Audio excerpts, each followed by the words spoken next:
Olá, pessoal, sejam bem-vindos para mais um UniRounds. Eu estou aqui junto com a equipe de teleradiologia da Unirad para a gente comentar sobre mais algum caso, dividir algum conhecimento para aprimorar os nossos laudos. Lembrando que esse é um conteúdo exclusivo sobre médicos veterinários e estudantes de medicina veterinária.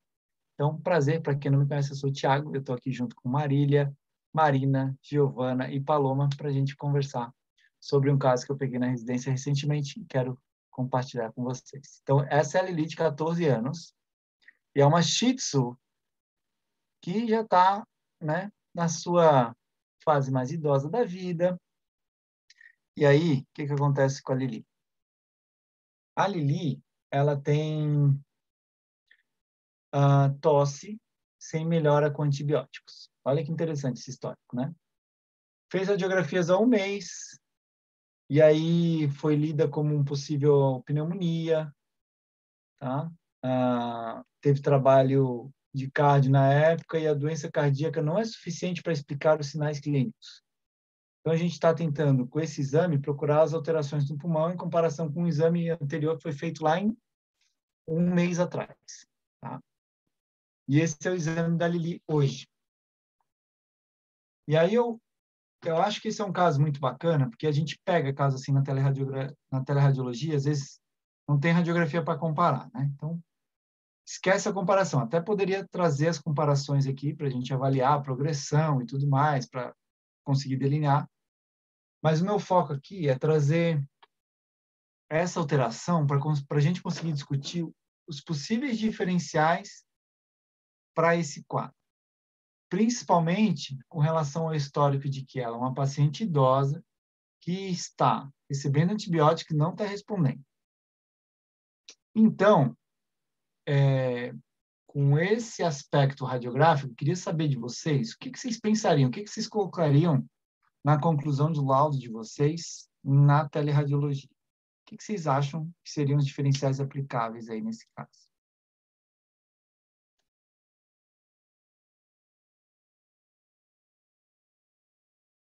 É um caso difícil, né? Para mim, pelo menos, esse é um caso mais difícil, sim. E eu posso dar uma dica depois para vocês de como que eu delineei o meu resultado.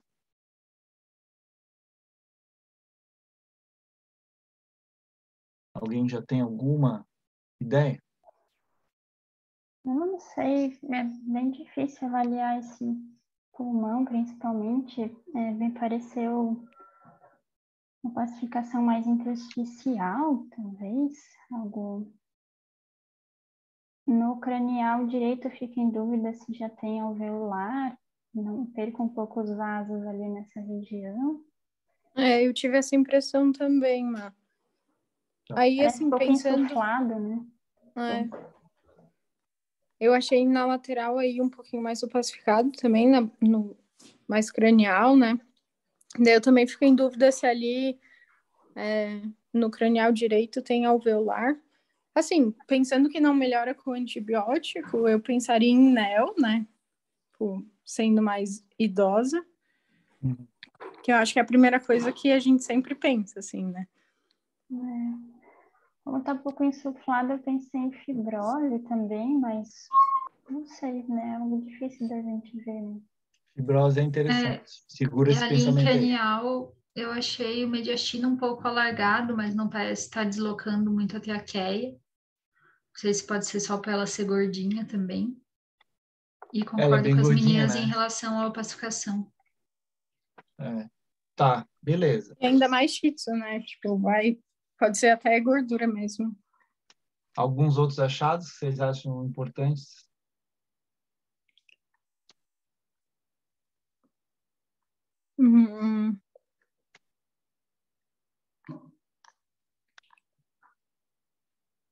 Eu sempre fico tentando caçar a possibilidade de ser uma torção de lobo crônica, mas eu acho que não faz sentido. Qual é o achado da torção Do de lobo? bronco, né? Qual? Quando tu perde o brônquio tá, tipo, errado, assim. Esse é um achado, mas eu acho mais fácil caracterizar pelo padrão vesicular. Vesicular. né? Que pode Mas eu ter. acho que aparece mais quando é agudo, né, Thiago? Quando é crônico, acho que nem sempre aparece aquele padrão clássico vesicular. Pelo Ele menos não vai pelo que a estar gente sempre aprendeu. presente. Ele não vai estar sempre presente, mas E não a é só no efusão agudo, também não. mais quando é agudo, né? Varia. Não dá para ir só por aí também, não. Não dá para cara. Porque a torção crônica também pode ter o pasão vesicular, depende do grau da torção, depende de um monte de coisa. E a pneumonia necrotizante também, né? É um diferencial para a torção de lobo. Mas nesse caso a gente não tem um padrão vesicular, eu consigo às vezes seguir um pouquinho os lobos. Eu só acho interessante que ninguém falou em insuficiência cardíaca aqui. E eu queria saber por que vocês não estão falando nisso. Os vasos caudais, principalmente, que dá para avaliar melhor, eu não achei aumentados para pensar em Beleza. insuficiência cardíaca. O Top. coração na VD até eu fiquei um pouco em dúvida se estava aumentado, mas eu acho que pode ser gordura também, porque na lateral está quase normal. Tá, e se ela tivesse tomado furosemida antes do exame?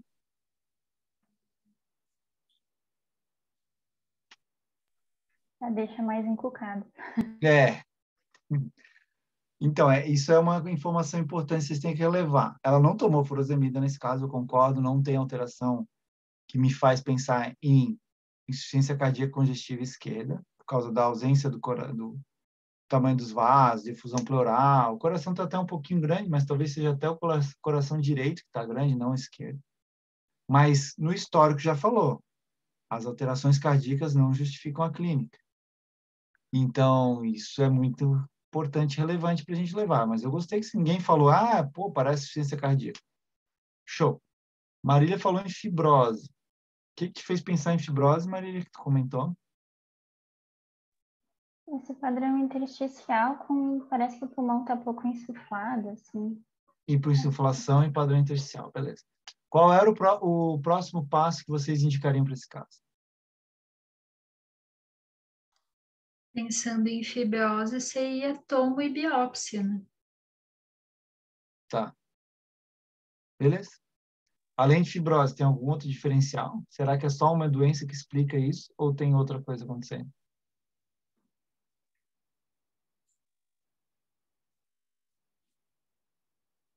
Será que pode ser uma Se for combinação? neoplasia também cranial, acredito que a tomo com contraste também ajudaria a delimitar mais. Beleza? Eu acho que o ultrassom não ajudaria tanto nesse caso de tórax. Concordo. Então, esse foi o laudo, mais ou menos em inglês. As conclusões que a gente falou foi alterações no cranial, direito, esquerdo e médio, podem representar pneumonia. Então, a gente sabia que ele tinha uma pneumonia. Neoplasia não pode ser totalmente excluída. A gente recomendou um lavado broncoalveolar, né? Airway sampling, né? Poderia ser até uma biópsia, é um termo genérico, né? E aí, tem um padrão bronquial também, cardiomegalia que não está mudando, um tracheal narrowing, que é um estreitamento da traqueia, que pode sugerir alguma degeneração já da via aérea. Tem hepatomegalia, que eu cortei um pouquinho da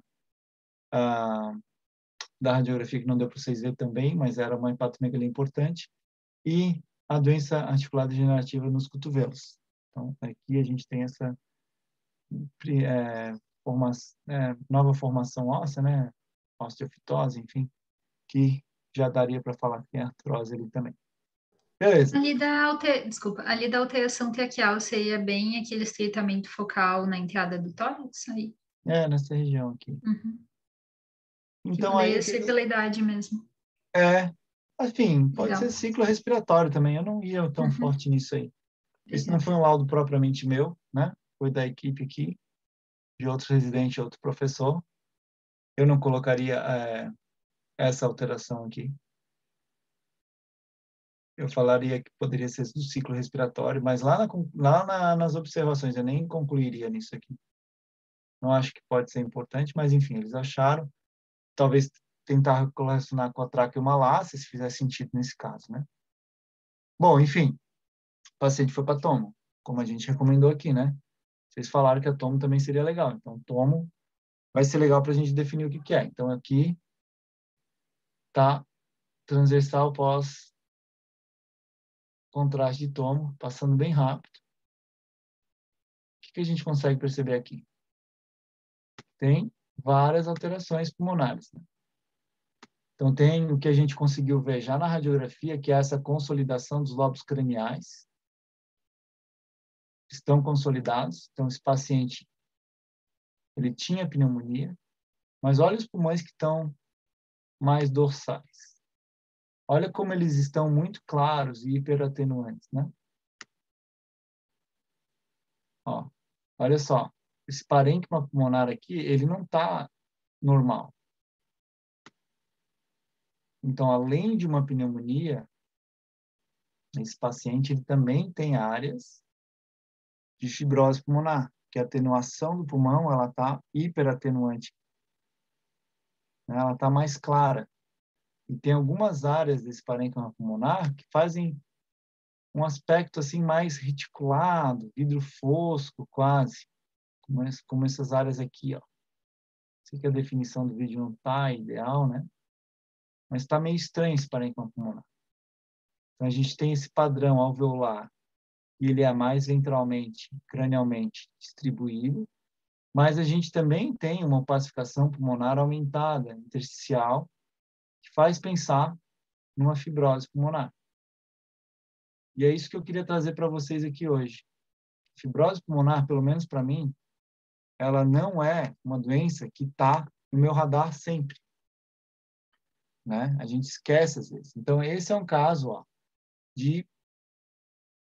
com uma combinação. As alterações pulmonares, elas podem representar, então, uma combinação de pneumonia intersticial ou bacteriana com fibrose pulmonar. Também pode existir uma telectasia aí, e aí sugeriu airway sampling. Nesse caso, foi lá feito um lavado broncoalveolar, veio neutrofilia, veio um monte de coisa, né, que fez pensar também num problema aí de pneumonia associado a alguma outra doença intersticial, tá? E aí também tem algumas outras alterações nessa tomo que fazem pensar num colapso dinâmico de vias aéreas. Então, ele tem vários problemas aí, né? Um shih tzu de 14 anos com vários problemas. O que eu queria trazer para vocês aqui? Que a fibrose pulmonar idiopática, né, que ela pertence a um grupo de pneumonias aí, pneumonite, ela principalmente é relatada em West Highland White Terrier, essa racinha que a gente conhece do IG. Mas ela pode acontecer em outros cães, né? E ela participa desse grande grupos aí de pneumonias, que são pneumonias mais raras de a gente ver, né? Apesar de a gente se deparar com elas às vezes. Por exemplo, essa semana eu já tive um caso de pneumonia lipídica endógena. Semana retrasada a gente teve uma proteinose alveolar. Então elas acontecem, só que elas são raras, elas vêm de vez em quando e aparecem na nossa frente, a gente tem que estar ligado, tem que ter elas no radar para a gente não perder esse diagnóstico.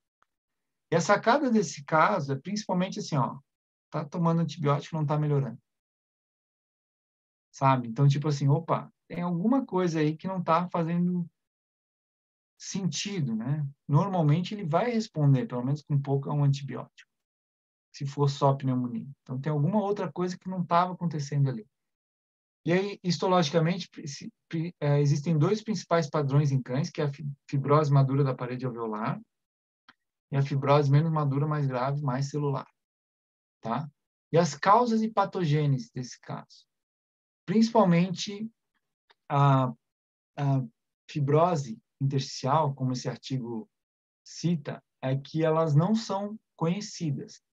Existem alguns aí antecedentes genéticos, como na raça West, né, que ela é mais bem relatada, tem mais artigos falando dessa doença na raça West, mas existem fatores de risco potenciais, como, por exemplo, exposições ambientais, tabagismo, refluxos gastroesofágicos, infecções virais crônicas, principalmente na medicina humana, isso é bem relatado. E existe também uma coisa chamada micropneumonia do West, foi relatado lá em 2018 também, que pode estar relacionado com isso aí. É uma lesão crônica e repetitiva do parênquima pulmonar que vai levando à apoptose das células epiteliais alveolares, causando um processo de cicatrização anormal que vai causar acúmulo de fibroblastos e miofibroblastos. Beleza? Então, esse artigo ele também traz que que é mais importante, ao meu ver, para a gente, como radiologista, é entender isso aqui. Quando a gente pega um paciente e vai ler a radiografia torácica desse paciente, a gente tem isso aqui no histórico, já vai ajudar muita gente. Vamos supor que é um paciente West. Putz, fibrose pulmonar vai estar ali na lista, de certeza. Né? Mas não é, às vezes, West. É raça pequena. A gente não pode excluir totalmente que ele não vai ter uma fibrose pulmonar. Então, paciente de meia idade, mais velhos, de raça pequena, tá? West, eles podem ser jovens. Pacientes de raças pequenas que não são Westes, não necessariamente são jovens. Não tem predisposição sexual, vai apresentar dificuldade respiratória, cianose, insuficiência respiratória. Nem todos têm tosse, isso é importante. Podem ter infecção respiratória secundária ou hipertensão pulmonar. Em humanos, essa doença já foi relacionada em associação com carcinomas pulmonares. Em gatos, a neoplasia pulmonar também pode acontecer. A maioria dos casos acontece em cães com 18 meses e menos de 1 ano, principalmente nos Westes. Então, pacientes mais jovens, Westes, são mais acometidos. Beleza? E no exame clínico? É uma doença que principalmente vai acontecer um desenvolvimento lento, o paciente vai ter um quadro dispneico cianótico grave, vai ter estridor respiratório, né? A tradução ali deixou estalidos respiratórios. E pode ter um sopro, tá? Com regurgitação da tricúspide por hipertensão pulmonar. E o que a gente vê no diagnóstico por imagem? Padrão pulmonar moderado a grave quando a gente vai diagnosticar, ou seja, a gente vai ver alguma alteração pulmonar. Comumente é padrão broncointersticial, às vezes vai ser só brônquico. Cardiomegalia do lado direito. Os Westes não são afetados por doença valvar mitral. Então,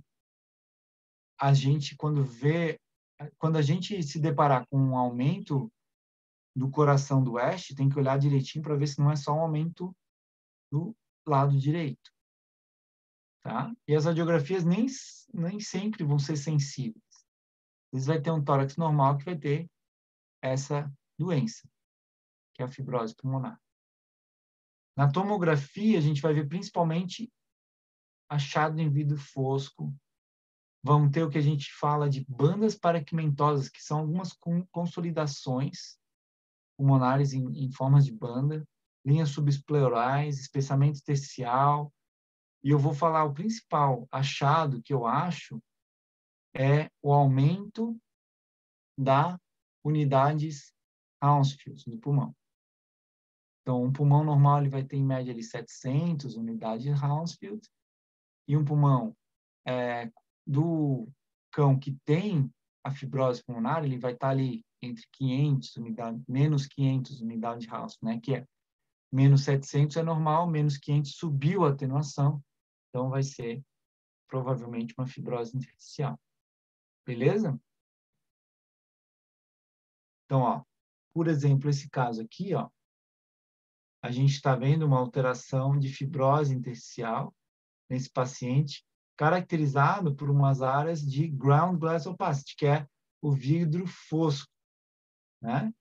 Existem também algumas alterações chamadas de bronquiectasia por tração, que são algumas dilatações brônquicas ocasionadas por uma alteração desse parênquima pulmonar que vai causar uma tração nesse brônquio, deixando ele assim dilatado.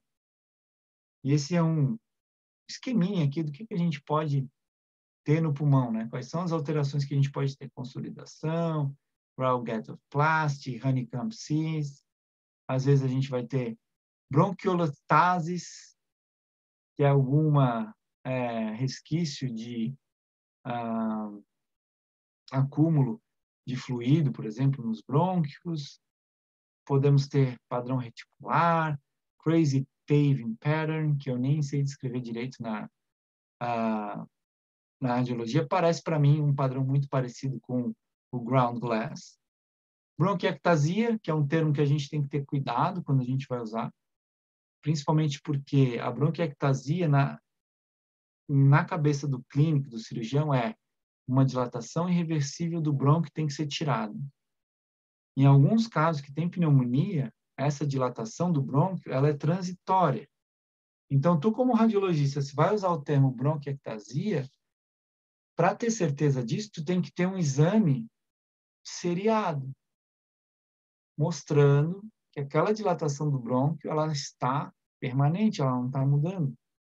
Porque, às vezes, a gente tem um paciente com pneumonia que o brônquio vai dilatar, que a gente vai chamar de pseudobronquiectasia.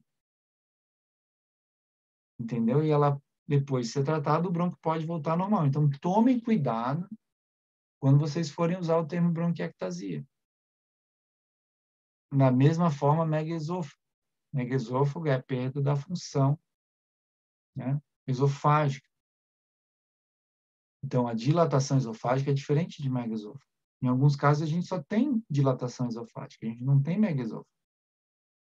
Então, tem que tomar muito cuidado com esses termos, né? Porque se tu for buscar megaesôfago, é perda da função lá. Vai aferir a perda da função. É um distúrbio de motilidade esofágica. Diferente de um paciente que tem um megaesôfago transitório, que na verdade é uma dilatação esofágica, não um megaesôfago, né? Da mesma coisa a bronquiectasia, tá? Então, tomem cuidado com esses termos. No laudo, é mais prudente colocar dilatação brônquica. E lá na tua conclusão, tu pode falar, bronquiectasia não pode ser descartado. Né? Exames seriados são necessários para confirmar esse achado. Faz sentido? Porque é muito complicado. Você fala, tem bronquiectasia, mas às vezes o paciente está com uma pneumonia, que o bronco está dilatado só porque ele está tentando dar o máximo dele ali, não porque ele está irreversivelmente dilatado. Beleza? Tranquilo? Vocês já pegaram um caso de fibrose pulmonar? Conta para mim. Alguém já pegou? Acho que Confirmado assim, não. Fechado? Ele fechou um gatinho. Acho que foi a Dai que laudou até. Verdade. Era um gatinho. Daí desde dele eu fico lembrando da fibrose, porque eu fiquei bem assustada com o diagnóstico dele. É verdade, a gente comentou sobre isso faz um tempo, né? Num gato. Faz um tempo Okay. já. Uhum. Era essa uma pergunta que eu ia fazer para vocês. Existe no gato? Existe no gato. Já responderam a pergunta? Bom, tem vários artigos, tá, pessoal, falando sobre fibrose pulmonar. E, para mim, é uma doença que nem sempre está na minha cabeça. Ela vem para minha cabeça quando eu vejo um coração aumentado do lado direito e um pulmão meio feio, intersticial. Aí eu penso, putz, fibrose pulmonar, corpo pulmonar ali.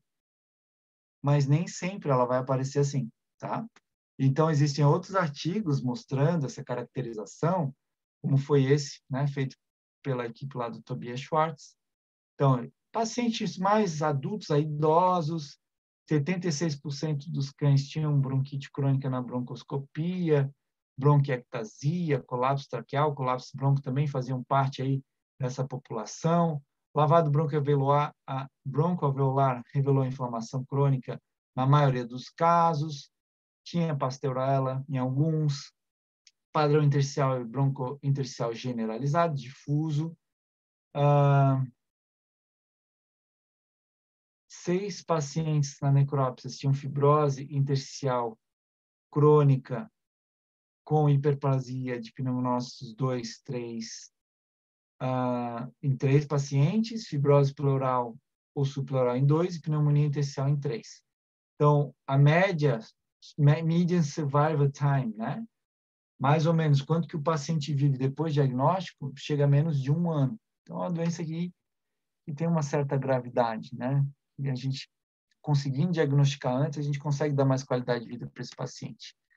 E o que a gente consegue ver na tomografia? Padrão reticular focal, mosaico em vidro fosco, favelamento, não sei se vocês ouviram esse termo antes, mas faz pequenos favelos aí, pequenas lojas, né, nesse pulmão. Bandas paraquimentosas, bronquiectasias, lesões nodulares podem acontecer também, padrão reticular focal também pode acontecer. Enfim, aqui repeti um pouco a frase, era a mesma coisa, mas são esses os padrões que a gente consegue ver na TOM. Tá? E o que eu acho interessante desse outro artigo que ele trouxe sobre a fibrose pulmonar idiopática? Sobre a atenuação do pulmão. Então, atenuação menor do que 560, vamos colocar aí, te deixa aí na dúvida ou é altamente suspeita para a fibrose pulmonar idiopática. Atenuação pulmonar média no grupo controle é acima de 700, tá? Menos 700, né? Então, menos 500, menos 560, você já começa a tipo, ter uma certa certeza, porque nesse estudo mostrou que o valor de corte de menos 702, ou seja, se é mais hiperatenuante que 702, então, mais do que 700, vamos colocar 680, por exemplo, menos 680, já tem uma sensibilidade aí de 97% para esse diagnóstico. Tá? Então, para quem está lendo o tomo, é interessante medir a unidade Hounsfield, esse pulmão, e aí você vai ter certa clareza. Lembrando que nem sempre essa atenuação pulmonar vai ser o que vai te levar a falar sobre isso. Porque às vezes você tem um padrão de vidro fosco, já está acontecendo ali naquela região, já está começando a ter uma fibrose pulmonar, mas a atenuação ainda está normal. Então, não é só pela atenuação que a gente vai também dar esse diagnóstico. Tá? É pelo conjunto da obra. Beleza? E o que eu ia perguntar para vocês, mas vocês já sabem, é que fibrose pulmonar existe em gatos, sim. E as alterações em gatos, elas também são muito parecidas com a de cães. Tá? E também podem ter, então, alterações de hipertensão pulmonar na ecocardiografia, sem aumento da artéria pulmonar na radiografia. Então, as alterações pulmonares que a gente vê em gatos, elas também são bem difusas e bem graves também, né? Bem acentuadas, na maioria dos casos, como relata esse paper, que estudou 9 gatos com essa alteração. Pode acontecer em gatos também, só para a gente botar no nosso radar. Não é sempre uma coisa que eu considero que está fácil para eu lembrar como meu diagnóstico diferencial, mas quando a gente começa a juntar peças, começa a raciocinar em cima do caso, sempre vem, pode ser fibrose pulmonar. Então, essa é a sacada que eu acho que vocês têm que ter na cabeça também, para lembrar que pode sim ter fibrose pulmonar em cães de raças pequenas, adultos, idosos, gatos também podem ser acometidos, e quando a gente tem um paciente que não está respondendo à medicação, a gente pode considerar essa alteração como mais provável. E indicar a tomo, porque a tomo é muito importante. A biópsia pulmonar, ela é uma ferramenta muito boa, vai conseguir confirmar, mas ela é super invasiva e complicações também, né? Sangramentos e tal. Então, se a gente puder evitar ela, melhor. Beleza? Então, em gatos, o que a gente consegue ver? Anormalidades brônquicas, difusas, simétricas, podem, então, representar a fibrose pulmonar felina. Muitos gatos podem ser diagnosticados com asma, e essa, sim, vai levantar muito a suspeita de uma fibrose pulmonar. E nódulos também podem estar presentes na fibrose pulmonar. Beleza? Então, acho que era isso que eu tinha trazido para vocês nesse rounds. E agora, eu queria mostrar um esqueminha para vocês que me ajudou muito a entender como que acontece essa doença. Então, aqui a gente tem um pulmão normal, né, onde a gente consegue ter o alvéolo, o interstício, o vaso sanguíneo, e a gente consegue ter essa troca de oxigênio aqui. Num paciente que tem alteração pulmonar, a gente vai ter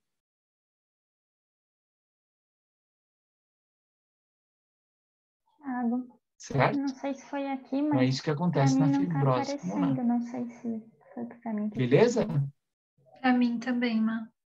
Tava mandando Então agora é isso, digitado. pessoal. Ah, tá. Professor, consegue mostrar de novo que eu acho que não passou o slide aqui.